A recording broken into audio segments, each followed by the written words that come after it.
Hello बच्चों, let's see the question. Consider the following statement. A coenzyme or metal ion that is tightly bound to enzyme protein is called prosthetic group.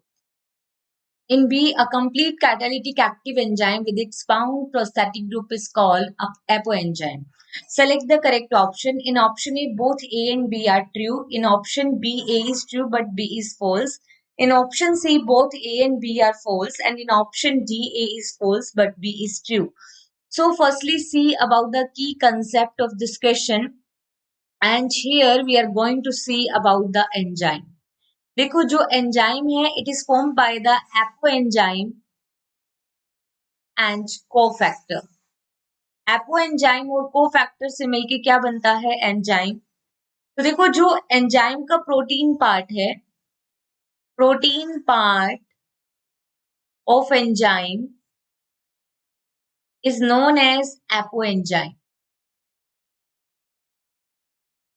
और cofactor जो है that is non protein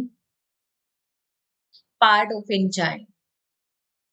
और ये जो cofactor होता है it works as a catalytic, catalyst की तरह काम करता है and it enhance the activity of an enzyme. और ये कोफैक्टर कौन से होते हैं लाइक प्रोस्थेटिक ग्रुप,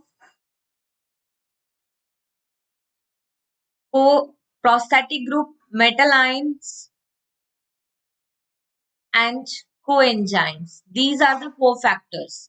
देखो apoenzyme along with cofactor is known as the holoenzyme and holoenzyme is a complete enzyme. Alright.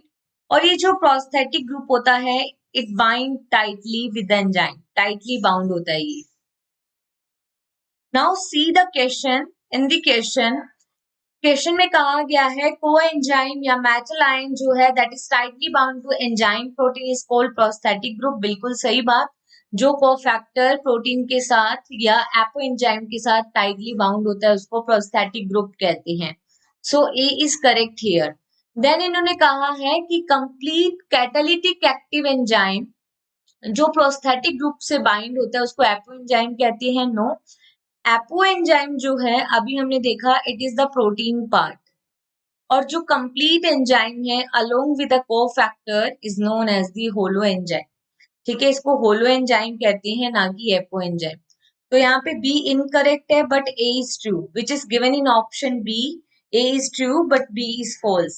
So here finally correct answer is only option B. Hope you understood it well. Best of luck.